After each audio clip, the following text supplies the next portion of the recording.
Bon, bienvenue et merci. Hein. On est super fiers. Carrément. Parce que c'est la deuxième édition de ce reboot de French Produit avant que ça s'appelle French Produit. On avait commencé ça avant le confinement, le tout premier confinement. On avait fait une session, on avait planifié une deuxième session. Emmanuel Macron avait décidé d'annuler ça. Et du coup, on a relancé ça grâce à Sébastien qui a pu me rejoindre parce que tout seul, je ne pouvais pas le faire. C'était plus possible.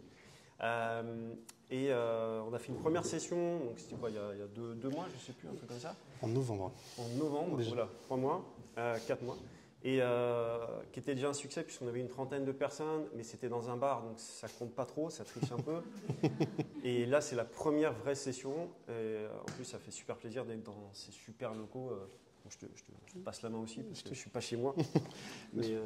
Mais non, mais on était en faisant ce meet-up avec François et puis après avec Joanne, on se dit on fixe à combien et, normalement, là, c'est la salle où on travaille. Donc normalement, il y a des bureaux, c'est un peu un setup particulier. On s'est dit allez, 40. Donc on est super content de voir qu'à 40, ça passe.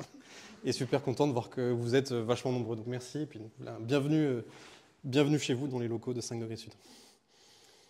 On est obligé de commencer par une partie un peu obligatoire, je vais utiliser cet adjectif-là. Donc c'est tout simplement la présentation rapide de qu'est-ce que c'est que French Produit.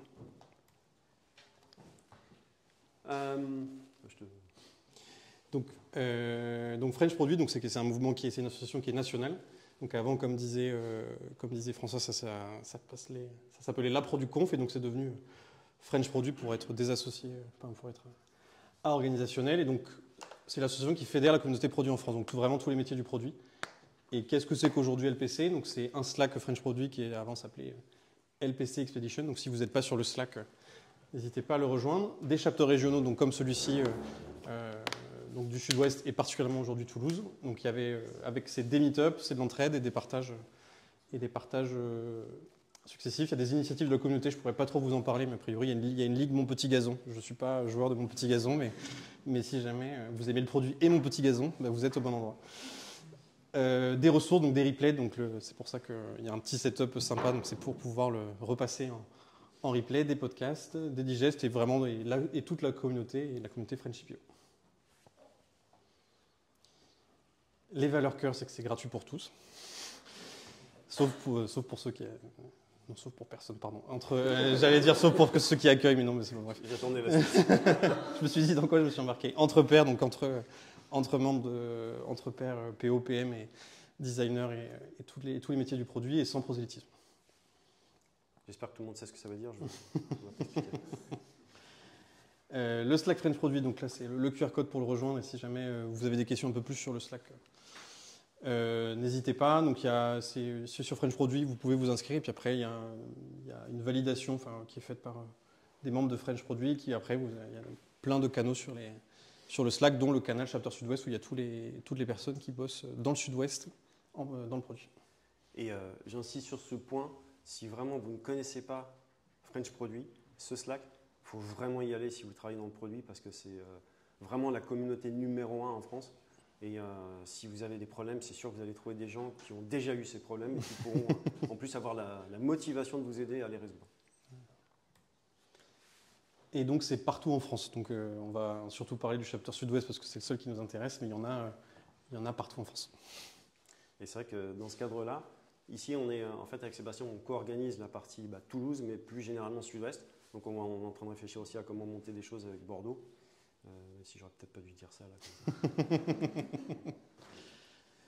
là. L'équipe French Produit Sud-Ouest Toulouse, elle est là devant vous. Donc c'est 2 personnes, donc François Scipio Chepitarine, qui va nous en plus faire l'honneur de nous pitcher tout à l'heure. Et donc moi-même Sébastien Ambeau, Practice Leader Product Management chez 5 degrés Sud. Donc j'ai l'occasion de vous parler de ce qu'est 5 degrés Sud rapidement.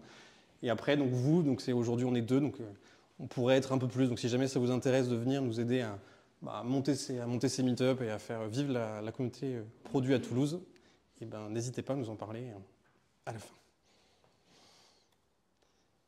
La partie obligatoire, donc les sponsors. Donc merci à Upvisory qui est un sponsor national. Sendinblue, 2e sponsor national. Exalt, 3e sponsor national. Rassurez-vous, il n'y en a pas 50. et notre sponsor local pour le Sud-Ouest qui est BetClick. Donc voilà, ils soutiennent l'association, ça permet des fonds, ça permet de financer une partie des meet-up, une partie du matos, donc c'est grâce à eux qu'on peut faire aussi ces meet-up. Le moment aussi obligatoire, mais qui est important aussi, c'est de merci à notre hôte du soir, donc merci à 5 degrés Sud, donc merci moi-même, et surtout merci Joanne qui nous a fait confiance, qui est responsable de 5 degrés Sud, de nous d'accueillir dans les locaux et de me faire confiance pour hoster cet événement-là. Donc je vais vous parler quand même rapidement de ce qu'est 5 degrés Sud, et après on parlera vraiment des conférences. Donc c'est 2 agences 5 degrés Sud, donc Bordeaux et Toulouse. Donc Toulouse étant la première et qui a 1 an d'existence à peu près, et c'est une 50aine de collaborateurs. Les valeurs de 5 degrés Sud, c'est autour de 3, donc la durabilité, le fait d'avoir des relations durables à la fois avec les collaborateurs et entre membres de 5 degrés Sud et avec nos clients. Oui, parce que 5 degrés Sud, pardon, c'est une agence de conseil en product management, on va commencer par le début. Donc notre métier, c'est de conseiller sur les métiers du produit. Et les métiers du produit, pour nous, c'est 5 practices, donc c'est 5 pools de compétences. Donc le product management que j'anime, le product design qu'anime Romain qui est dans la salle, le product development, product quality et product data.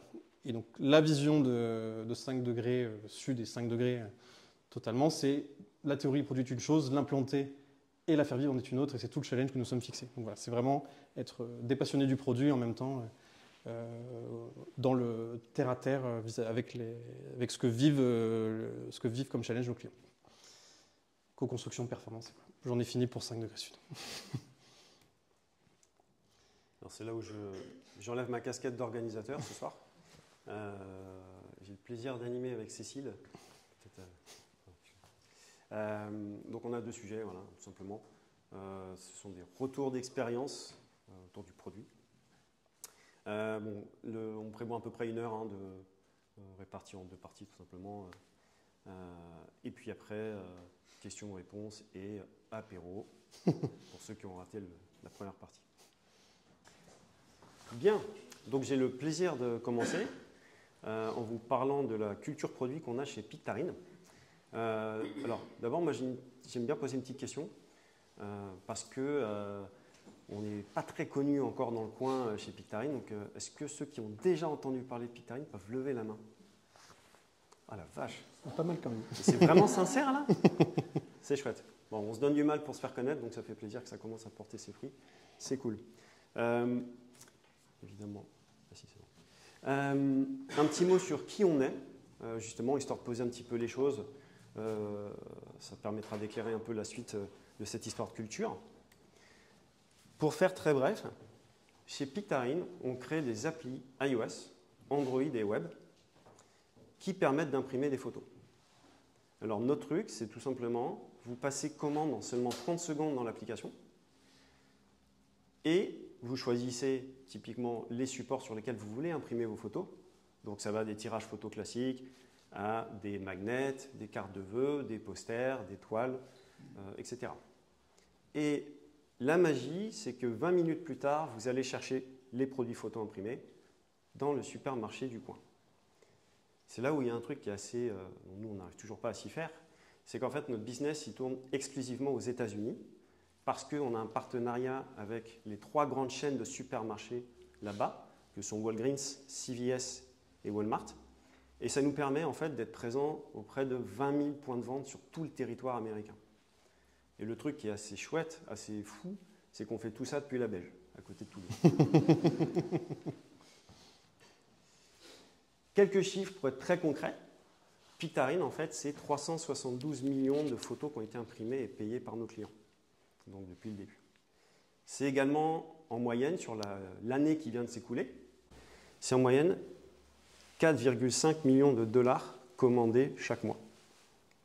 Et côté App Store et Play Store, ça représente 18 millions de téléchargements et 4,9 sur 5 de rating.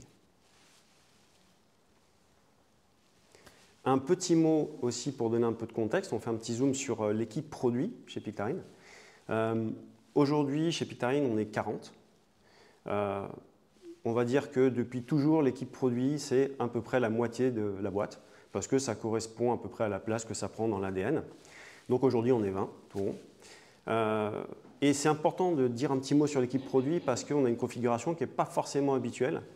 C'est-à-dire que l'équipe produit chez Pictarine, c'est d'abord les développeurs, avec les lead développeurs, donc qui constituent ce qu'on appelle le pôle engineering, mais c'est également le pôle design, avec les designers qu'on va trouver côté UI, UX, également dans ce qu'on appelle le creative design chez nous, et on a aussi au sein du pôle design les user researchers.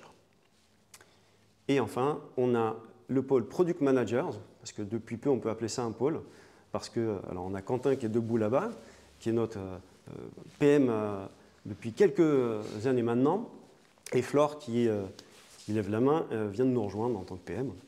Et donc on a le droit d'appeler ça un pôle product managers. Donc voilà à quoi ressemble l'équipe produit. Et c'est pour ça, si je devais résumer un point vraiment important dans ce que je viens de dire, c'est le côté, c'est à la fois les devs et les designers. Et tout ce que je vais dire dans la suite est vrai pour tout ce monde-là. Donc, on commence la partie notre culture produit. Je vais commencer par une phrase en très bref, qui pour l'instant va être très en phase. On ne va pas trouver du Pictarine très spécifique, hein. C'est du très classique dans la culture produit en France et même à l'international. En très bref, notre culture produit, c'est identifier et résoudre des problèmes qui impactent le business. Et on fait ça en procédant par itération. On met des hypothèses, on lance des expérimentations et on tire les mesures et on recommence. La partie qui est cruciale là-dedans, c'est le impactant le business. Pourquoi? Parce que par exemple, même chez Pictarine, on est fan de UX, on est fan de produits, on veut vraiment que les clients vivent une expérience hors du commun. Mais du coup, si on se concentre que là-dessus, ça ne sera pas forcément au service du business. C'est là qu'il y a une complexité à prendre en compte. On est là, on crée une entreprise. Donc, toute la difficulté est là. Comment on crée cette expérience? Comment on met le client au centre tout en créant une entreprise qui grandit? En particulier, ce que je viens de dire, finalement, c'est la définition de faire du produit. Ça s'oppose à quelque chose. Il y a plein de boîtes qui fonctionnent comme ça. Ou en particulier, chez nous, ce qu'on ne fait pas, c'est livrer des fonctionnalités prédéterminées à des dates prédéterminées. Dans la communauté produit, on appelle ça tout simplement du projet. Donc ça s'oppose au produit. Ce n'est pas ce qu'on fait. Donc il n'y a rien de péjoratif là-dedans. Hein. C'est juste un mode de fonctionnement qui est très différent. Et en fait, ce travail de produit, pareil, de manière très classique comme on le trouve dans la culture produit en France, il est découpé en deux phases. La première phase, c'est celle de discovery, et elle consiste à comprendre le problème qu'on veut adresser et pour qui on veut l'adresser, mais également découvrir la solution qu'on veut y apporter. Et là-dessus, et on commence à avoir une petite touche Pictarine, c'est qu'on le fait grâce à des expérimentations rapides et extrêmes. Alors je reviendrai sur ce mot rapide et ce mot extrême dans un instant. Et le point qui est très très important, c'est que cette phase de discovery, elle s'achève lorsqu'on est capable d'estimer l'impact business de cette solution qu'on veut mettre en œuvre. Et à ce moment-là, une fois qu'on est capable, on part dans la phase de delivery qui consiste à implémenter cette solution et on va le faire en adaptant les moyens qu'on met à disposition, mais également le niveau de qualité. Alors pourquoi tout ça? Tout simplement, en fait, chez Pictarine, on n'aime pas perdre du temps, on n'aime pas bosser pour rien. Et donc, prenons un exemple très simple. On a une super idée d'une super fonctionnalité. Grâce à plusieurs itérations de discovery, on s'aperçoit qu'on peut impacter 0,1% du chiffre d'affaires. En tant que CPO, je vais dire, ben, non, on ne le fait pas. Ou alors, allez, ça a l'air important. Pour la vision produit, il y a quand même quelque chose de symbolique derrière. On va donner 2 heures, par exemple. Mais si par contre, on parle d'impacter 30% du chiffre d'affaires, je vous rassure, ça n'arrive pas tous les jours. Alors là, moi, je suis prêt à donner plusieurs mois, il n'y a pas de problème, et plusieurs personnes qui vont travailler là-dessus. Donc, c'est cette idée de tout simplement pas bosser pour rien, si au final, l'impact business n'a pas lieu. On revient sur cette importance-là. Et donc, pour ce faire, on a formalisé, ça a l'air de rien, hein, 12 principes. Et on a mis un temps fou pour les formaliser. Et du coup, on prend beaucoup de plaisir à les partager parce qu'on a beaucoup bossé dessus et que ça rentre vraiment dans l'ADN de Pictarine. Ces 12 principes, ils sont répartis en 3 catégories. On a 4 principes pour la discovery, 4 principes pour la delivery et 4 principes communs aux deux. Donc, on commence. Côté discovery, on a un mot d'ordre qui est radicalité. Alors je ne vous cache pas qu'à chaque fois que je dis ce mot-là en dehors de chez Pictarine, avec les actualités, j'ai toujours un petit peu peur. Mais l'idée, c'est quoi? C'est que lorsqu'on est en phase de discovery, notre unique but, c'est de trouver des indices sur le comportement de nos clients. Et de faire ça de la manière la plus radicale possible. Alors, qu'est-ce que ça veut dire radical? Les 4 principes sont les suivants. Le premier, c'est je fais au plus extrême. En gros, on cherche l'impact. On ne cherche pas la micro-optimisation. Un exemple très simple, on ne va pas juste changer la couleur d'un bouton et voir ce qui se passe en prod. Ce qu'on va plutôt faire, c'est ajouter un écran en plein milieu du flow. Le truc qui fait chier. Vous savez, ces écrans qui rajoutent, tu es en train de passer une commande et on te dit « Et pourquoi tu ne rajouterais pas ça dans ton panier ?» Ça a l'air de rien, mais ce truc-là peut casser la conversion en deux. C'est ça qu'on cherche. Si on a une expérimentation qui impacte à seulement 3% le flow, bah là, on ne va rien apprendre sur le comportement de nos clients. On préfère casser la prod, quitte, par exemple, en cassant la conversion, le passage de commande en deux, pendant quelques heures, parce que bien sûr, on va perdre un petit peu d'argent à ce moment-là. Mais on estime que la boîte y perd davantage quand on n'apprend pas d'indices sur le comportement de nos clients. En fait, on est assez proche, pour ceux qui connaissent un peu ça, c'était un des mantras de Facebook à leur début. C'était cette idée que moi je répète très souvent à mes développeurs. Si on ne casse pas la prod, c'est qu'on n'est pas assez radical. On prend trop soin de la prod et du coup on n'apprend pas assez d'indices sur le comportement de nos clients. Le deuxième principe, je prends des raccourcis. Un exemple, on a une idée de super app. Je vais donner un exemple concret qu'on a vécu il y a quelques semaines. On a signé un partenariat avec Ravensburger, c'est génial, et du coup on veut lancer une app qui permet aux gens d'imprimer des puzzles Ravensburger avec leurs photos dessus. Bah, en vrai, qu'est-ce qu'on pourrait faire? Bah, on pourrait développer l'app, lancer des campagnes marketing, etc., et voir ce qui se passe. Sauf que ça prend du temps. Alors chez Pictarine, on est super rapide à coder, mais là, ça prendrait facilement, ça se compterait en semaines. En fait, bah, au lieu de ça, qu'est-ce qu'on peut faire? On met une pub sur Facebook qui fait la pub de l'app. Alors on se donne un peu de mal, hein, au moins 2 heures sur le design, le texte, et on regarde si les gens cliquent dessus. Parce que si personne ne clique sur cette pub, eh ben, on a bien fait de ne pas coder l'appli en fait. Dans le même esprit, un autre exemple concret qu'on a vécu il n'y a pas longtemps, on voulait savoir si les gens sont intéressés par de la réalité augmentée pour voir les posters qu'ils s'apprêtent à commander sur le mur de leur salon. Alors, la réalité augmentée, chez Pictarine, on ne connaît pas trop. On n'a pas trop codé de ça. Donc, on sait que si on se lance là-dedans, ça va être du boulot. Et en plus, on sait très bien ce qui va se passer. Au bout de 3 semaines, 1 mois, on arrivera à un truc qui est à peu près correct, mais qui, à cause de plein de contraintes côté Apple et côté Google, ne marchera pas de ouf d'un point de vue exécution. Bah, qu'est-ce qu'on fait? On rajoute un bouton, voir mon poster dans mon salon. Et quand les gens, en réalité augmentée. Et quand les gens cliquent, en fait, ils arrivent sur un écran qui dit juste « Bon, c'est pour bientôt, en fait, mais dis-nous si tu es intéressé. » Alors, c'est frustrant hein, pour la personne. Mais en vrai, qu'est-ce qui se passe? On va compter le nombre de gens qui ont cliqué sur ce bouton. Et on y revient. S'il y a 3% des gens qui ont cliqué, bah, on a bien fait de ne pas coder tout ça. Par contre, et c'est ce qui s'est passé, on a eu 30% de gens intéressés par ce truc-là. Donc là, on sait qu'on peut investir des choses dessus. On a des indices. Voilà l'idée. Troisième principe, c'est un de mes préférés, celui-là. Je me donne l'autorisation. Pourquoi c'est un de mes préférés? Parce qu'absolument tout le monde qui arrive chez Pictarine, il lui faut un temps fou pour y arriver. L'histoire, c'est quoi? C'est, ben voilà, je suis développeur et je dois coder une fonctionnalité. Et ben, je vais décider maintenant de la faire. Et je vais la faire maintenant. Je ne vais pas attendre la validation du manager. Là, je vois sourire quelques visages, ça parle. Je ne vais pas non plus attendre 3% de data en plus. Pire, je ne vais pas attendre la prochaine réunion où on va décider tous ensemble. On préfère cette idée de dire, les gens, ils ont les infos dont ils ont besoin, ils ont les compétences dont ils ont besoin, ils prennent leurs décisions, ils font les expérimentations qu'ils ont envie de tester. Et enfin, je décide, en gros, j'implique le moins de personnes. Alors celui-là, ça veut dire quoi? C'est l'idée de dire je décide et je fais tout seul. Les collègues sont là pour m'aider et me soutenir.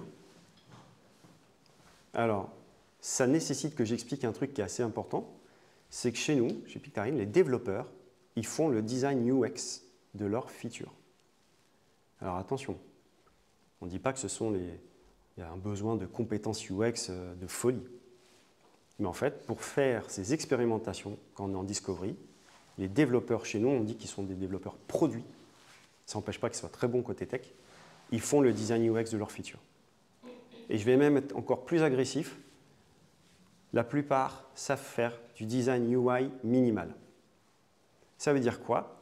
Ça veut dire que quand on veut faire ces expérimentations en discovery, eh bien, on a tout simplement un développeur à la capacité de faire une expérimentation tout seul, de l'idée jusqu'à la mise en prod.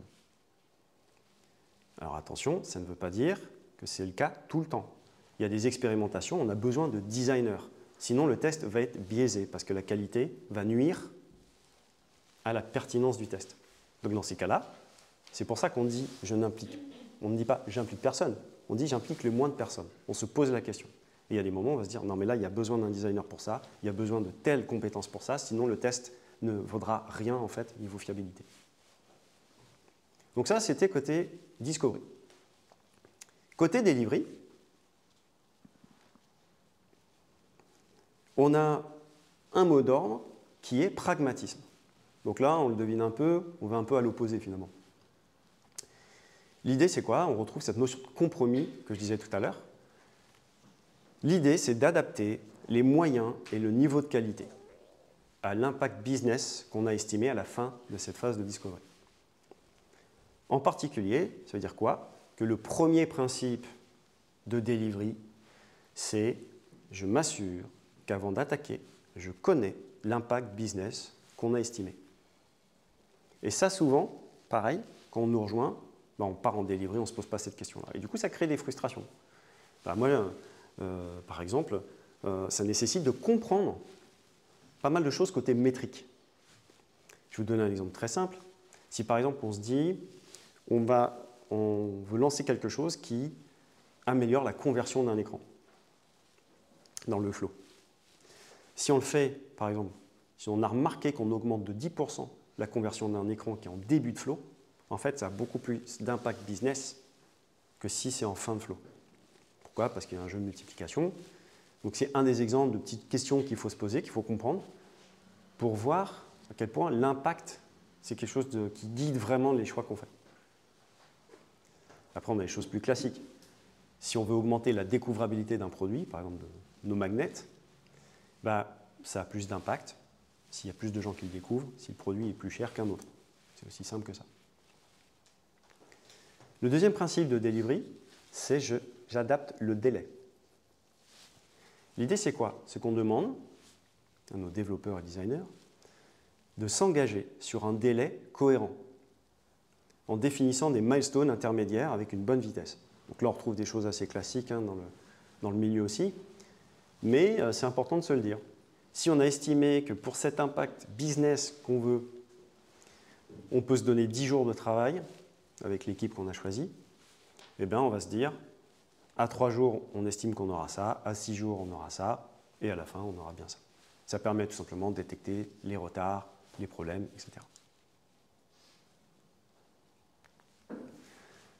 Un de mes préférés aussi, c'est j'adapte la qualité technique. Ça concerne particulièrement les devs passionnés. Donc, moi, avant de passer du côté obscur en tant que CPO, je suis dev à la base. Donc, il y a ce truc où chez Pictarine, on a des devs passionnés, comme je pense dans pas mal de... C'est le cas de pas mal d'entre vous. Et on sait ce que c'est. Un dev passionné, il veut viser l'idéal théorique, je cite, propre. Soit parce qu'il l'a lu dans sa formation ou dans des bouquins de référence du milieu, soit, un truc un peu plus récent, parce que son idole l'a préconisé. C'est ce que j'appelle l'idole, vous savez, sur Internet, il y a des gens, des gourous d'architecture qui disent comment faire les archives. Voilà. Et en fait, ces gens-là, s'ils ne se posent pas la question de l'impact business, qu'ils ont envie de faire un truc qui va leur prendre 3 mois, alors que je leur dis on n'a qu'une semaine parce que sinon ça n'a pas de ROI, ils sont frustrés. Par contre, s'ils savent comment on fonctionne et qu'ils comprennent ce truc-là, c'est magique. De même, ils vont trouver un compromis. Ils vont se dire ok, j'ai 10 jours et pas 3 mois, voilà ce que je peux faire. Et la prochaine fois, peut-être que je ferai mieux. N'oublions pas un truc. qui est vrai en discovery, mais qui en vrai à terme, à long terme, pourrait être vrai en delivery aussi, hein, c'est qu'il ne faut pas s'attacher à son code. Si on se donne du mal pour écrire jour et nuit un code qui au final est mis à la poubelle, on est frustré. Mais si on sait qu'on vise un impact business, on se pose juste les bonnes questions, mais les efforts au bon moment. Je ne dis pas que c'est facile tout ça. Dernier principe de delivery, c'est j'adapte le niveau de polish.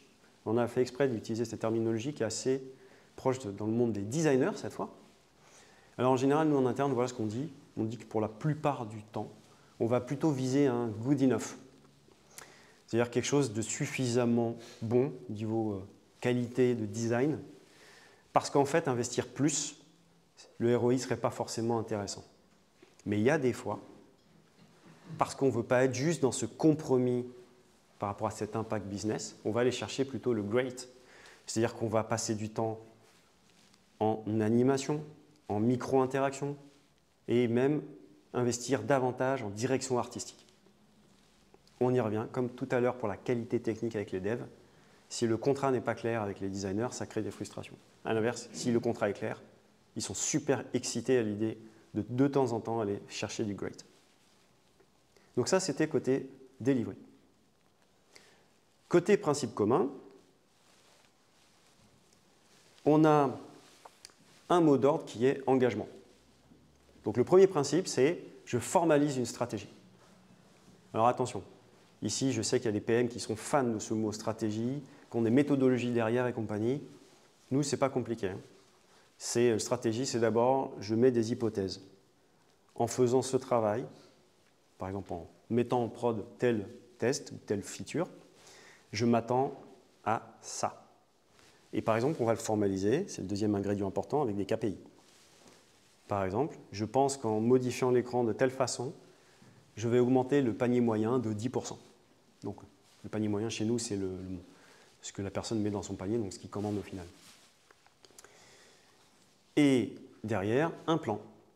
Alors, le plan, c'est quoi? Ça, c'est mon expérimentation. Peut-être que si mon hypothèse s'est validée, je ferai ça après. C'est juste un coup d'avance, pas plus. On réfléchit à des pistes potentielles, mais ce n'est pas une roadmap, ce n'est pas un backlog, ce sont des idées. Et là, on arrive à un autre point qui est crucial et qui est très important chez Pictarine. Les développeurs font les mesures eux-mêmes. Quand ils ont mis en prod leur dev, qui pour rappel, ils ont designé eux-mêmes côté UX, ce sont les premiers à faire les mesures. Alors c'est quoi une mesure? C'est des data quantitatives, avec les fameux logs pour savoir par où ils sont passés, qu'est-ce qu'ils ont cliqué, etc. Mais c'est également les observations des sessions vidéo des utilisateurs pour voir ce que ça donne en prod. Et là, c'est un point qui est crucial. Pourquoi on fait ça? C'est que tout simplement, le développeur est beaucoup plus engagé. Donc, quand il voit lui-même le résultat des hypothèses qu'il a formulées, quand il voit lui-même le résultat du design qu'il a fait et du code qu'il a pondu, il est beaucoup plus motivé pour aller chercher une réponse magique au problème. Et du coup, il a beaucoup plus de créativité aussi. Alors, je tiens quand même à préciser un point, quand je parlais de design UX, ça n'empêche pas qu'avec notre design manager, Benoît, on challenge quand même de temps en temps, en fonction, on y revient, de l'impact business qu'on cherche, on va investir des efforts pour accompagner les devs. Et il y a des phases de design où il y a des gros investissements de temps en temps. Le 10e principe, c'est je communique. Alors celui-là, il peut paraître évident. Hein.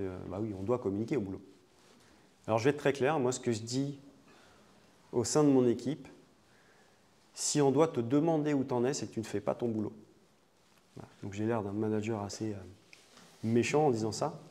Il y a au moins 3 personnes ici qui pourront témoigner que je ne suis pas si méchant que ça. Mais du coup, c'est un point important en fait. Pourquoi c'est important ce je communique? Ce n'est pas juste une histoire d'éviter le micro-management. Ce truc de bon, t'en es où toutes les 2 heures. Ce que j'appelle communiquer, ce n'est pas forcément je viens te voir pour te dire où j'en suis. Une démo par exemple. Il n'y a rien de mieux qu'une démo, c'est super chouette. On prend du plaisir à bosser ensemble en fait dans les démos. Et pourquoi on y tient à ce je communique? Parce qu'en fait, on arrive à ce principe numéro 11 qui est extraordinaire, c'est j'aide et je challenge. L'idée derrière ça, c'est je me rends disponible. Alors ça veut dire quoi? C'est qu'en fait, lorsqu'on se rend disponible, Et lorsque les gens communiquent et qu'ils se donnent l'autorisation, donc pour rappel, mais je suis sûr que vous avez appris par cœur, lorsque les principes 3, 10 et 11 sont appliqués, c'est extraordinaire. Je vais vous donner un exemple qui arrive encore à quelques heures, mais qui arrive à peu près tout le temps chez nous. C'est JC, un de nos devs, il se dit, tiens, j'ai envie de tester une bannière sur la homepage du site pour mettre en avant tel produit. JC est dev. Alors je triche un petit peu, il a une petite touche designer quand même, mais c'est pas grave. Il ne dit pas, j'attends la prochaine réunion. Il ne dit pas, je garde ça pour moi. Il ne va pas voir le manager. Non. Qu'est-ce qu'il fait? Il fait un visuel qu'il design en quelques minutes. Il le poste sur notre Slack en disant, voilà ce qui part en prod cet après-midi. Parce que j'ai envie de tester ça. C'est ça mon hypothèse. C'est ça mon intuition. Et du coup, qu'est-ce qui se passe? Lucas, son lead dev, il peut intervenir en disant, ah, c'est top, mais du coup, peut-être qu'on peut faire mieux. Par exemple, en se disant, plutôt après ce test ou à la place de ce test, j'en sais rien. Il peut aussi lui dire, attention, parce que tu vas toucher tel composant technique, donc c'est risqué. À l'inverse, un designer peut intervenir en disant, ah, je vais te faire gagner du temps, j'ai déjà une bannière qui est prête. Et là, du coup, c'est magique. Parce qu'on n'a pas eu de réunion, personne n'a perdu de temps. Il a eu une idée, et de l'idée à la prod, c'est quelques heures et c'est parti. Pour aider et challenger, on utilise beaucoup le feedback. On essaie d'être de moins en moins mauvais en feedback parce que c'est compliqué, l'art du feedback. Et pour ça, une petite astuce qu'on voulait partager ici, c'est comment commencer. Je passe les règles un peu classiques en matière de feedback sur déjà la bienveillance. On n'est pas là pour régler des comptes. Par exemple, dire à quelqu'un après un talk, dis donc, tu avais l'air stressé, hein, ça ne va pas trop l'aider, quoi. À l'inverse, c'est plutôt le côté actionnable. C'est ce côté, je veux dire quelque chose qui va aider la personne et qui va pouvoir exploiter. Par exemple, moi, pour réduire mon stress, voilà ce que je fais avant un talk. Peut-être que ça pourrait t'aider. Et dans les outils qu'on utilise, tout simplement, c'est qu'on commence, on dit aux débutants en feedback, de commencer par le feedback critique en privé, juste 1-1, et du feedback positif en public, parce qu'en plus, ça monte la voix à d'autres, c'est sympa, ça fait du bien. Et enfin, le principe numéro 12, je garantis une place pour l'imprévu. Alors, on a tous en tête l'imprévu pour lequel on n'a jamais de problème pour trouver la place, c'est quand il y a un problème en prod. Alors là, on est en train de perdre du fric, ne vous inquiétez pas, on arrête tout, c'est parti, on y va. Ici, ce qui nous intéresse plus, c'est le côté, la petite idée. Vous savez, on est à la machine à café, et là, quelqu'un a une idée, elle est vraiment cool, mais ça ne rentre pas dans la roadmap. Comment on fait? Ça, c'est super dur. Mais on essaie de respecter ce principe-là parce qu'on est persuadé que c'est dans ces discussions autour de la machine à café ou à la bière qu'on a les meilleures idées. C'est-à-dire pas que dans les réunions formelles, mais aussi dans les réunions informelles. Et en conclusion, j'ai tout simplement un aveu à vous faire. En vrai, même nous, on galère de ouf avec tout ça. Donc, on ne respecte pas ça tout le temps. Je vais vous donner un exemple très concret. Le dernier principe, oh là là, cette année, on a été mauvais. Donc, on essaie de faire mieux cette année. Et en vrai, pourquoi c'est difficile? Tout simplement, pour résumer, on est en train de demander à des devs et des designers de faire de la discovery de manière radicale sur une appli de prod qui pèse des millions, en fait.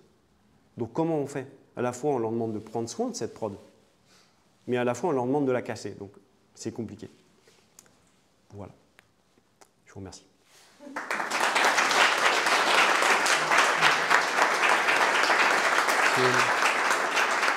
Questions maintenant ou ouais, on fait des questions. Si vous avez des questions. Question par rapport à ces principes-là. Est-ce qu'il y a un ordre, en fait, je sais pas, par exemple, là, franchement, moi, ce qui m'a choqué un peu, c'est je me donne l'autorisation, et après, c'était un peu balancé après par le fait que je communique, j'aide, je challenge, donc ça, c'est bien. Mais du coup, comment, c'est où les curseurs entre, ok, je me donne l'autorisation et ok, je me donne l'autorisation, mais quand même, je vais communiquer.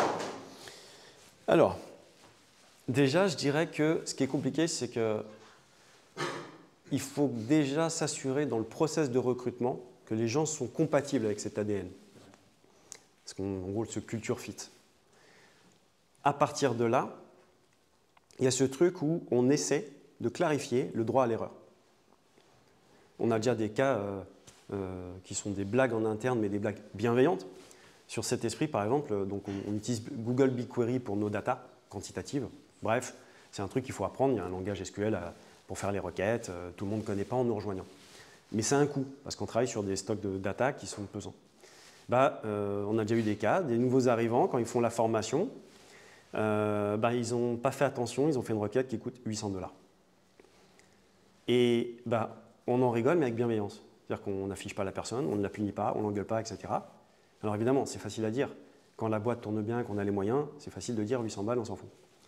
Mais on y revient. C'est que si notre point de vue, ce n'est pas juste une histoire dont on a l'argent. C'est une histoire de si cette personne n'ose pas faire ses requêtes, elle ne va pas bien apprendre, elle ne va pas bien faire son boulot. Et donc, on va y perdre beaucoup plus sur le long terme que ces 800 balles. Il y a déjà d'autres moments aussi où on a fait des bugs en prod qui coûtaient 15 000 balles. En fait, notre stratégie à ce moment-là, ce n'est pas d'aller faire un tir à la personne qui a mis en prod ça. On est plutôt en mode, comment c'est arrivé, comment on peut faire mieux la prochaine fois pour pas que ça se reproduise aussi facilement. Mais on y revient. C'est vraiment une histoire. C'est presque plus entrepreneurial que du management. C'est cette idée de dire, si les gens font trop attention, on va y perdre. La boîte va y perdre et va donc perdre beaucoup plus d'argent que ça. Une autre question ou pas?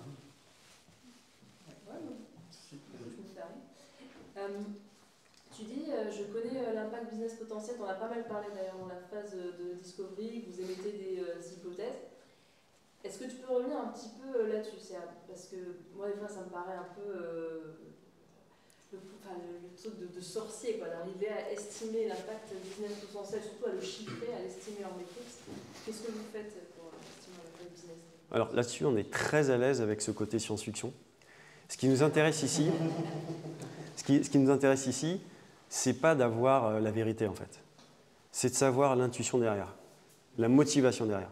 Je vais prendre un exemple très simple. Ça m'arrive tout le temps avec les devs qui me disent « Ah, ce truc-là, il peut tout casser. » Je dis « Ouais, alors, t'estimes à combien ?»« Ah, je sais pas, c'est trop dur. » Ça arrive tout le temps. C'est tout le temps comme ça avec les devs. Dis-moi un chiffre. « Je sais pas, 1%. » Bon, voilà, on le fait pas.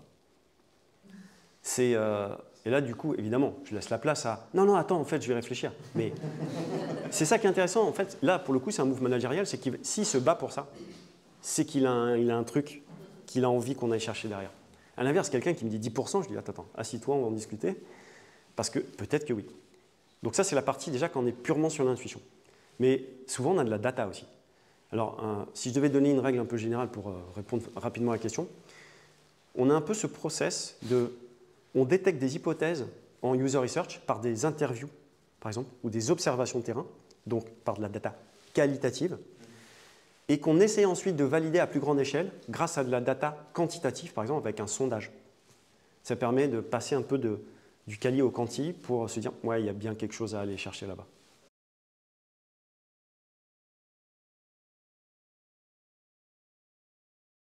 Rebonsoir à tout le monde. Alors je ne sais pas si je vous ferai une présentation aussi brillante que celle de François, mais surtout je vais la faire courte. Moi aussi j'aime bien parler autour d'un verre.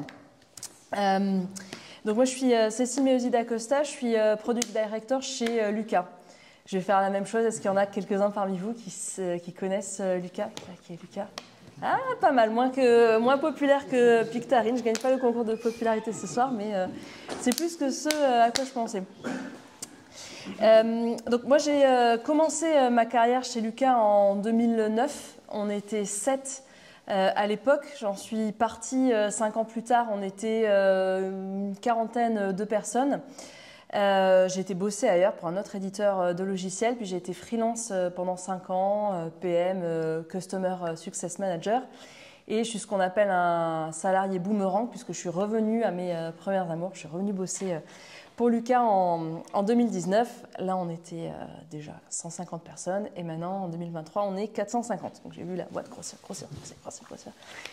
C'est une aventure assez marrante. Donc j'ai connu Lucas à 7, donc j'ai eu l'occasion de faire absolument de tout ce qui peut se faire chez un éditeur de logiciels. J'ai été sales, j'ai été Customer Success Manager, j'ai été PM, J'ai fait du support, j'ai à peu près fait de tout sauf vraiment du dev et de la compta, je pense. Mais j'ai vraiment fait de tout. Le thème dont j'avais envie de parler de ce soir, on en discutait un petit peu. Moi, il y a quelque chose, donc, cette expérience-là, le fait d'avoir fait un petit peu de tout dans un éditeur de logiciel, c'est que je vois que plus un éditeur grossit, plus il commence à y avoir, en fait, la boîte commence à se scinder un petit peu en deux. Alors, ça se voit même des fois dans des petites boîtes, mais entre une équipe business, sales, customer success manager, et une équipe produit, donc effectivement, tout ce qui est PM, product designer, développeur. Et que des fois, c'est un peu le choc des titans entre ces deux mondes. Moi, j'ai vécu dans les deux mondes et j'ai pas envie d'en choisir un. J'adore fabriquer des logiciels, j'adore réfléchir à me prendre la tête sur des nouvelles features et j'adore les vendre. J'aime quand mes clients disent c'est cool, ça marche bien, ça me donne envie d'en faire d'autres. J'ai pas envie de choisir. Donc j'ai envie plutôt ici de vous partager un peu quelques idées, quelques pratiques qu'on a nous aussi chez Lucas, pour que ce ne soit pas le choc frontal justement entre ces deux équipes, mais que vraiment on ait envie d'aimer ces deux mondes. Alors avant ça, je vous dis un petit mot très rapidement sur Lucas qui en est. Donc on est un éditeur de logiciels, on est un éditeur de solutions RH plus précisément. On n'est pas tout neuf, on a été créé en 2002, on fête ce mois-ci d'ailleurs, nos 21 ans d'existence donc. Et donc, on a un peu plus de 6000 sociétés clientes. Donc, nous, on fait du B2B. Nos clients, c'est principalement des PME en France, un petit peu à l'international, c'est-à-dire des boîtes de 50 à 500, 1000 personnes. Ensuite, le gros nom de marché, c'est ça. C'est à peu près les sociétés d'une centaine de collaborateurs.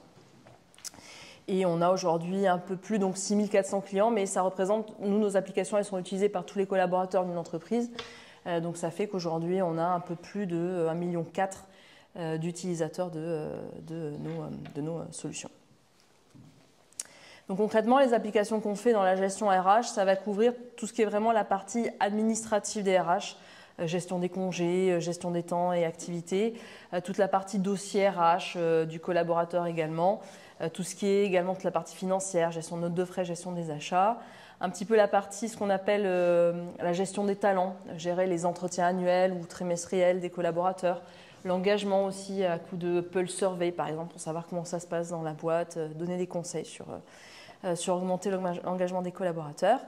Et le petit dernier que je garde pour la fin, parce que c'est mon périmètre à moi, c'est là-dessus que j'ai mon équipe, tout ce qui va concerner la partie rémunération des collaborateurs, le suivi de leur rémunération, l'intégration avec des systèmes de paye aussi que n'utilisent nos clients, puis la distribution des bulletins de paye. Je dirais que nous, un petit peu comme ce que présentait François chez Pictarine, on est une boîte résolument produit. On fait bien évidemment du chiffre d'affaires, le business nous anime, mais c'est vraiment avant tout nos produits. Je ne sais pas si on fait les meilleurs softs du secteur, mais ce dont je suis sûre, c'est qu'on y crame quelques neurones à les faire. On se prend énormément la tête pour vraiment sortir des bons produits. Et ça, c'est animé par un mantra fort chez Lucas, cette culture produit. On a notre mantra, vraiment nos principes quand on développe, c'est qu'on doit concevoir des applications pour ceux qui les utilisent et pas pour ceux qui les achètent. Ce que ça veut dire, c'est que vraiment, quand on crée une nouvelle feature, une nouvelle fonctionnalité, on n'a pas en tête le boss de la boîte qui va signer la propale. On fait face à cette feature-là pour ce moment-là. On fait vraiment cette feature-là pour dire, c'est qui mon persona ? Très souvent, chez nous, c'est la responsable RH et encore plus souvent, c'est le collaborateur d'une entreprise, c'est l'utilisateur. Donc, on va vraiment créer la meilleure expérience pour le collaborateur. C'est le moindre collaborateur qui va venir poser ses congés, faire ses notes de frais. Là, on va vraiment avoir une obsession produit. C'est là-dessus, c'est dire c'est cette personne-là qu'on adresse. Donc ça veut dire que dans nos arbitrages de roadmap, des fois, on va privilégier vraiment de passer du temps, de consacrer de la ressource à ces fonctionnalités-là, plutôt qu'à des fonctionnalités des fois qui sont considérées un petit peu plus comme high level, mais qui sont demandées, qui vont être demandées justement par celui qui va signer la propale, le boss. On sait que vraiment, nous, notre ADN, c'est pas ça, c'est d'abord de faire la fonctionnalité pour le collaborateur. Et ça se traduit donc par notamment les interfaces de nos softs. On a des product designers, on consacre énormément de temps à l'UX, à l'UX research aussi, c'est hyper important dans nos jobs. Et ça anime vraiment chez nous les PM. On est pareil d'ailleurs que ce que tu décrivais chez Pictarine, nous aussi on a une organisation produit tout à fait similaire, dans le sens où nous, ce qu'on appelle équipe produit, c'est les product managers, les product designers et les devs. Ils font intégralement partie des équipes produits et de la façon dont on est organisé. Mais c'est pas tout ça. On a quand même aussi des équipes business, des gens qui sont intéressés par vendre nos softs. Et puis, on est gentil avec nos petites solutions et on veut faire la plus belle interface pour nos utilisateurs, mais on est aussi rattrapé par les réalités du terrain. Moi, ça, je le voyais beaucoup moins dans le Lucas quand on était 7 personnes. Celui qui vendait la solution, c'était très souvent celui qui allait déployer la solution. Il était à la fois Sales et Customer Success Manager. Et même, ce n'était pas si rare que ça. Des fois, c'était aussi celui qui développait la solution. À cette personne, ça marchait comme ça. Après, quand on a grandi un peu plus, qu'on était une quinzaine de personnes, celui qui vendait, déployait la solution, ce n'était pas lui qui la codait. Mais par contre, c'était son pote qui était assis dans le bureau en face de lui, avec qui il allait boire des bières. Donc, il y avait vraiment une très forte cohésion comme ça des équipes business et produits. Les deux mondes se concernaient. Et plus on a grossi, et plus on a vu apparaître un petit peu de monde comme ça qui se cloisonnait, et puis des discussions de ce genre.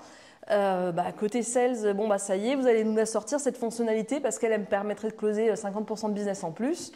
Et puis côté produit, non, là c'est trop compliqué, on a besoin de plus de temps. Par contre, on va faire un dark mode, ça va être trop marrant, c'est trop cool le dark mode, on adore ça, le dark mode. Et ça tient pas mal à des mythes finalement. Côté business, mais attends, moi la fonctionnalité que je te demande, après tout, c'est juste un bouton à ajouter là dans ton soft. Je ne sais pas si dans vos métiers de product manager vous l'avez entendu, de dire non mais t'inquiète, c'est rien, tu mets juste un bouton là. Non, c'est un petit peu plus compliqué que ça, ajouter un bouton. Je vous renvoie d'ailleurs, il y a un excellent article, petite parenthèse, de Jonathan Levitre qui est PM chez Partout, et son article il s'appelle Existe exactement ça. Non, ce n'est pas juste ajouter un bouton, et c'est à destination des équipes business pour expliquer que le métier de PM, c'est plus compliqué que juste décider d'ajouter un bouton là. Mais le côté business, il y a les mêmes frustrations, ou côté PM. Ok, mais tu as vendu à mon client une fonctionnalité qui n'existe pas et qui n'existera peut-être probablement jamais dans mon soft. Donc c'est un peu ça, moi, les affrontements des deux mondes que j'ai pu voir. Et donc je vais vous expliquer un petit peu, nous, les principes forts qu'on met en place pour éviter justement essayer de réconcilier ça, équipe business, équipe produit. Le premier, un principe fort qu'on a, nous, chez Lucas, c'est qu'on ne vend pas la roadmap. C'est-à-dire qu'on ne vend pas, on ne peut pas proposer à nos clients, même des très grands comptes, on ne propose pas quelque chose, on ne s'engage pas contractuellement sur quelque chose qui n'est pas effectivement en production. C'est juste pas possible. Alors, quelque chose qui est peut-être là-dessus, c'est une petite particularité chez Lucas. Nos sales, ils se plient complètement à ce principe-là, notamment parce qu'ils ne sont pas commissionnés, nos sales chez Lucas. Finalement, qu'ils vendent ou qu'ils ne vendent pas, leur salaire à la fin du mois, ce sera la même chose. Alors, on est en train de réfléchir à des principes de commissionnement collectif. Mais on a vraiment ce principe fort qui est, on apporte d'abord de la valeur à nos clients et chaque collaborateur individuellement n'a pas un intérêt à vendre quelque chose, à passer outre les règles. Et donc ça, c'est assez confortable finalement pour nous, équipe produit. On ne vend pas la roadmap, on va vraiment avoir le temps de faire des fonctionnalités, pas de les développer rapidement dans notre coin parce qu'un sales se l'a vendu. Ça va vraiment aussi, c'est ça, nous aider à co-construire avec nos clients cette roadmap et à vraiment leur proposer que la meilleure expérience possible de nos produits, puisque ce n'est pas juste des features qui vont exister sur Slide. Et alors, ce qui est arrivé également, j'arrive à avancer un peu vite sur l'effet de mes slides. Ce qui est arrivé également justement là-dessus, parce qu'on ne vend pas la roadmap, ça crée quand même des frustrations côté business, côté produit. On disait ok, d'accord, je ne vais pas proposer quelque chose qui n'existe pas. Pourtant, moi, j'ai besoin commercial d'avoir une vision sur ce qui va arriver sur mes produits, parce que je sais que ça peut être l'élément déclencheur pour une vente. J'ai besoin de savoir ça, et de la même façon, j'ai besoin moi de m'assurer en gros équipe commerciale que mon équipe produit elle est bien en train de développer ce qui va me permettre de faire du business, qui est vraiment attendu par mes clients. Encore une fois, quand on était plus petit, c'était un dialogue qui était assez facile, et plus on a grossi, et plus on a eu un nombre d'applications importantes et aussi un nombre d'utilisateurs importants, plus c'était difficile finalement pour nos PM de suivre ça près. Et c'est là qu'on a fait intervenir le juge de paix.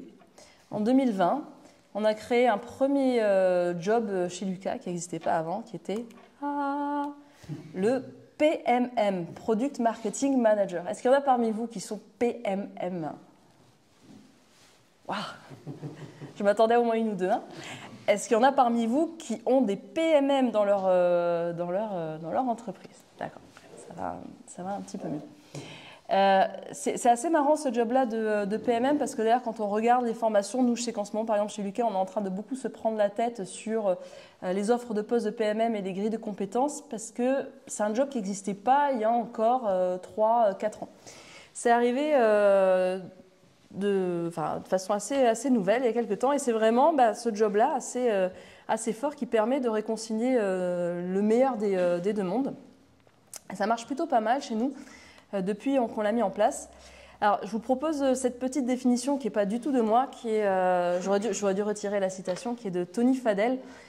Tony Fadell, c'est un ancien d'Apple, c'était le lead designer de l'iPod, quand l'iPod est sorti, et après il a quitté Apple en, je ne sais plus quelle année, de 2007, quelque chose comme ça, pour aller créer Nest. Vous voyez ce que c'est Nest, les thermomètres connectés. Il a écrit un bouquin génial que je vous recommande vraiment, qui s'appelle Build. Et lui, il fait cette distinction-là que je trouve pas mal entre qu'est-ce que c'est un product manager finalement et un product marketing manager. Il dit le product manager, c'est la voix du client. Le product marketing manager, c'est la voix du prospect. C'est-à-dire c'est celui qui va vraiment permettre d'aller attraper ces clients qu'on n'a pas encore. Et ça va être ça le job principal d'un product marketing manager. Et c'est pas mal ça qu'on a respecté chez Lucas. Qu'est-ce que fait un product manager? Qu'est-ce que fait un product marketing manager? Comme ça qu'on a un peu splitté en deux les jobs. C'est un duo très fort finalement, nous maintenant, PM et PMM. Et on aime bien avoir la vision de dire finalement le PMM c'est le bras droit marché du PM. Comme beaucoup de boîtes de soft, on a un peu cette vision-là que, in fine, le PM, ça doit être quand même le CEO de son produit, c'est-à-dire qu'il doit s'intéresser à tous les aspects de l'expérience utilisateur de son produit, de la façon dont on le vend jusqu'au SAV, au test qualité de son produit. Mais plus le produit est gros, moins il peut faire ça tout seul. Donc il se fait aider du PMM qui va être lui vraiment la partie marketing et business du produit.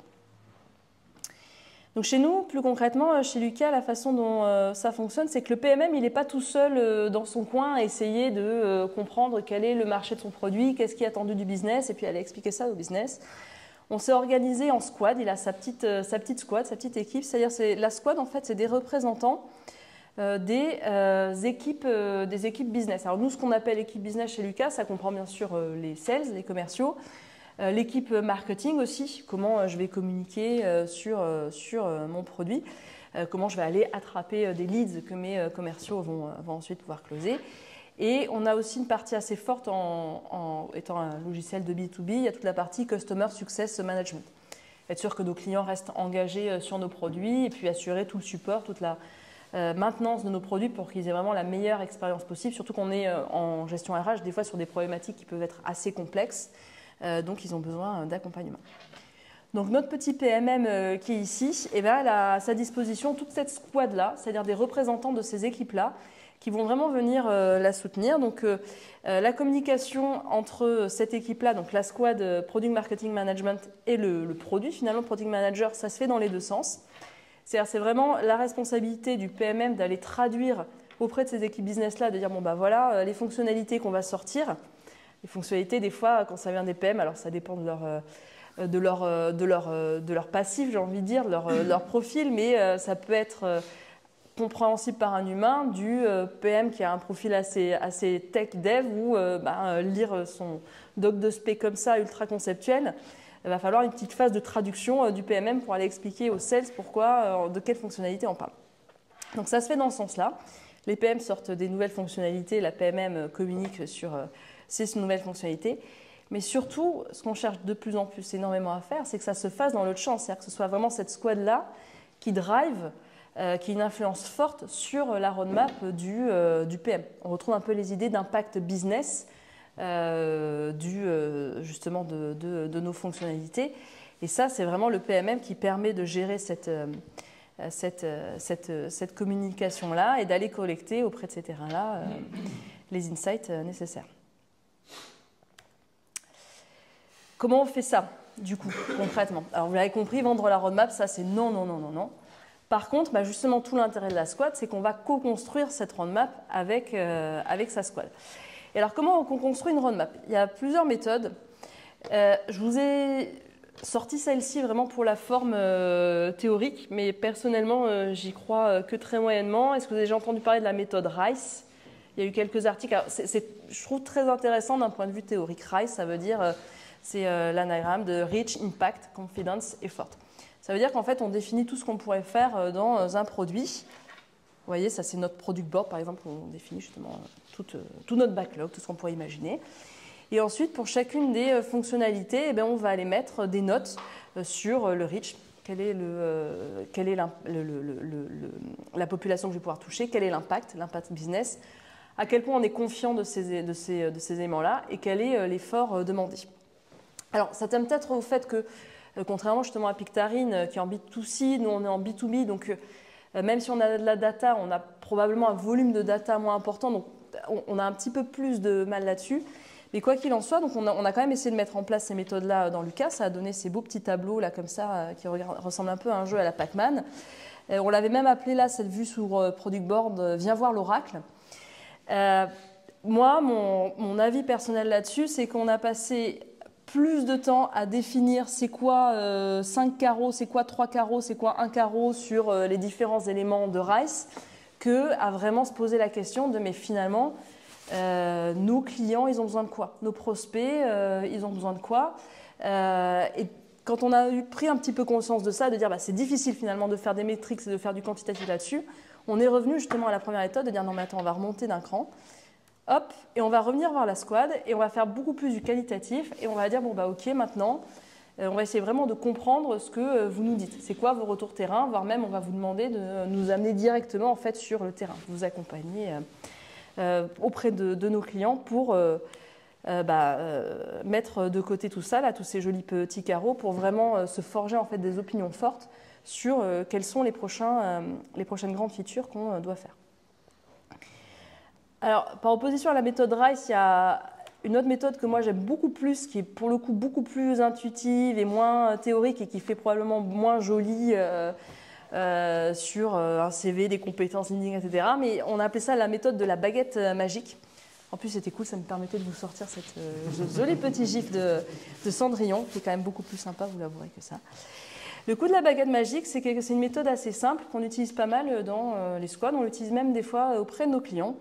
Je vous pose la question, donc moi je la pose à nos clients, je la pose à nos sales. J'ai une baguette magique avec laquelle je peux faire apparaître la fonctionnalité que tu attends le plus pour closer plus de deals, pour satisfaire plus nos clients, ou vous clients, parce que ça va vraiment vous sauver la vie. Vous choisissez quoi et vous avez 30 secondes pour répondre pour que vraiment ça se fasse à l'intuition et au coup d'œil. Et c'est comme ça qu'on se forge des intuitions auprès de nos équipes business. Et enfin, je vous avais dit ce serait pas trop long, je terminerai là-dessus. Les autres méthodes qu'on utilise intensivement, et donc on s'appuie justement sur nos squads de représentants des équipes business pour pouvoir le faire, c'est d'aller déjà écouter nos sales. Alors on a un super outil nous pour faire ça. Tous les démos de nos produits que font nos sales sont enregistrés grâce à un soft qui s'appelle Mojo. Ça avait été un petit peu compliqué quand on l'avait mis en place. Ça a un côté un peu flicage, qui n'est pas forcément agréable pour le sales en question. Mais finalement, ça a été très bien accepté avec un peu de communication en interne, parce que ce n'est vraiment pas le but. Ce n'est pas de fliquer les personnes pour voir si elles sont productives ou efficaces. Ça a deux objectifs. La première, c'est on recrute énormément de jeunes commerciaux chez Lucas. Nos métiers ils sont complexes, nos produits sont complexes à apprendre.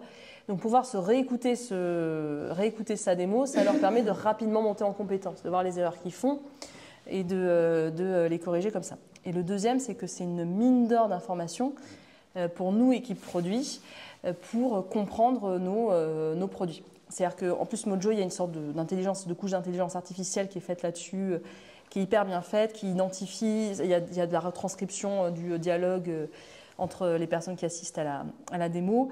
Et ça permet donc de capter, par exemple, à un moment, quand le client parle de telle fonctionnalité ou qu'il y a un effet waouh qu'on entend autant du client qu'il est hyper content de la fonctionnalité qu'on lui montre, ou qu'au contraire, il challenge beaucoup, qu'il pose beaucoup de questions, celui qui a beaucoup de questions, d'objections, etc. Donc ça, c'est génial à mettre en place. Et enfin, l'autre Principe fort finalement aussi qu'on met en place nous, c'est de devenir celle. C'est-à-dire qu'on est convaincu finalement un PM, ça doit être aussi le premier commercial de son produit.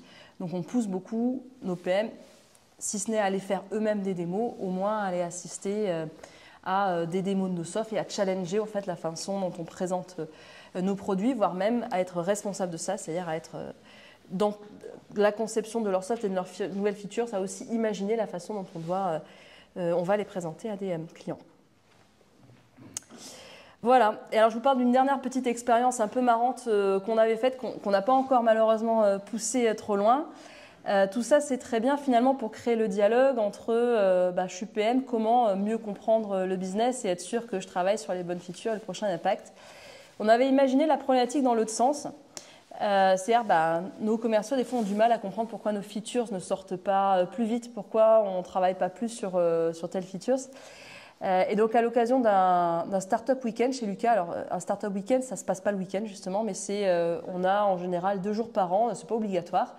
On propose aux collaborateurs de tout couper, de venir s'enfermer dans une pièce et avec des petites teams de chez Lucas, d'imaginer n'importe quel projet qu'ils veulent. Il faut juste que ce soit en rapport avec Lucas. On ne peut pas imaginer un projet de tireuse à bière, ou alors si c'est un projet de tireuse à bière, il faut qu'elle soit estampillée Lucas. Mais on a vraiment carte blanche, on crée les équipes qu'on veut, on a le droit de projets qu'on veut. Le dernier qu'on a fait, moi j'étais dans une équipe où on avait imaginé ça, on avait imaginé un jeu, on l'avait même appelé SASI pour SaaS, puisqu'on fait des outils SaaS. C'était une sorte de jeu de loi à destination des business pour comprendre comment on conçoit un produit. Donc voilà, on avait imaginé ça, où on lançait des dés, on avançait de cases. De temps en temps, on se retrouvait sur une case comme celle-ci, par exemple. Un client est très fou et contradictoire, il a tel besoin, mais il a aussi tel besoin, enfin il a plein de besoins, on ne comprend rien, donc ça faisait reculer 2-3 cases.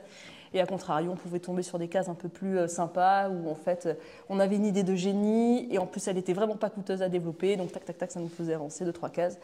Jusqu'à la case mortelle, vous savez, à la toute fin du jeu de loi, c'est un petit peu bâtard le jeu de loi, vous pouvez tomber à un truc qui vous fait revenir au début.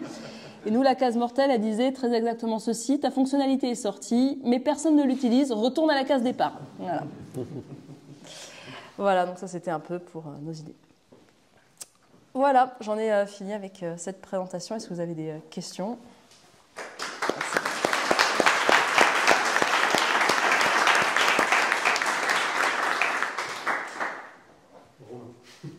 C'est quel profil du coup qui mène le RICE ou qui utilise la baguette magique? Alors c'est justement le PMM, le Product Marketing Manager, de plus en plus chez nous, mais ça peut être le PM aussi qui fait ça. Donc la discovery est vraiment menée par la partie product au sens product manager. Oui, tout à fait. La discovery, ça reste complètement la responsabilité du PM. Mais maintenant qu'on grossit, il doit même s'appuyer sur le Product Marketing Manager, sur les sales, il doit aller chercher ces insights-là. Hop, comme vous voulez. Vas-y. Ok. J'ai une question. Au début, vous avez fait la distinction, enfin, le motto de votre boîte, c'est vous designez, vous livrez des solutions pour vos users et non pas pour les buyers. Mais comment, du coup, votre structure produit, elle est en service de ce motto-là? Parce qu'au bout d'un moment, on a vu à le sales, ok, j'aurais besoin de ça pour avoir 50% de chiffre d'affaires, donc le sales est par le buyer. Ouais. Et après, la squad, là où il y a le PMM, par définition, le PMM par le prospect, ça, c'est encore le buyer. Et donc, je ne vois pas comment. Enfin, il y a quelque chose qui est. Enfin, j'arrive pas à faire le lien. Ouais, pour voir, tu te demandes si c'est pas un peu bullshit finalement ce que j'ai raconté sur les utilisateurs. Je me dis, il y a quelque chose qui manque en fait. La philosophie de dire on fait vraiment des applications pour ceux qui les utilisent, ça se voit énormément dans l'interface de nos software. Nous, on fait des applications RH. Donc ça veut dire qu'il y a toute une partie qui est utilisée par les collaborateurs. Je vais vous donner un exemple. Par exemple, vous avez peut-être le dernier employeur pour lequel vous avez été recruté. Vous avez probablement une phase de onboarding maintenant, ce qu'on appelle, et peut-être selon les softs qu'ils utilisent, vous avez reçu avant même de faire votre premier jour dans la boîte, reçu un formulaire qui vous dit allez-y, rentrez des infos parce qu'on va en avoir besoin dans la boîte. Donc, et ensuite, toutes ces infos-là que vous allez rentrer dans le formulaire, elles vont aller dans le SIRH de votre entreprise et puis elles vont pouvoir être exploitées par les RH qui vont pouvoir faire des rapports, etc. Nous, on va passer un temps monstre en UX, en product design, à faire la première partie de l'expérience, c'est-à-dire celle qui va avoir le plus de, là pour le coup, RISE, de reach, qui va toucher le plus grand nombre de collaborateurs en disant, en fait, vraiment le premier problème à résoudre, c'est que ce soit simple et ultra limpide pour le collaborateur. Et on insiste beaucoup là-dessus en démo, on le montre beaucoup, on montre beaucoup ces interfaces-là, alors qu'on s'adresse, quand on fait une démo, plutôt à des responsables RH, des DG, des DAF, que ça dépend de la culture de leur boîte, bien sûr, mais vont être plus intéressés par justement ce qui les concerne, comment moi je vais gérer mes rapports. Après, que mon collaborateur il galère à remplir son formulaire de onboarding ou pas, c'est pas grave. Nous, on ne pense pas ça. On pense qu'au contraire, cette partie-là, elle est importante. Dernière question, puis après. Yes. Vous avez expliqué du coup votre jeu qui mettait en avant le fait de pouvoir comprendre comment les projets avançaient. Mais comment vous y arrivez alors que quand on tombe sur une case, on demande juste d'avancer ou de reculer? Ouais, on a besoin de quelques itérations, je pense, sur le jeu. Ce qu'on voulait surtout traduire, c'est ça, c'est faire comprendre l'idée que y a une grande partie d'imprévus finalement dans nos métiers, et que donc de temps en temps c'est des imprévus assez cool, c'est-à-dire qu'on imagine une nouvelle feature qu'on n'avait pas du tout imaginée au départ, mais qui peut vraiment faire une différence. Et très souvent, c'est des imprévus moins cool et qui nous font reculer de quelques passes et qui font que ça prend plus de temps que prévu, voire même que des fois, le projet peut être carrément arrêté.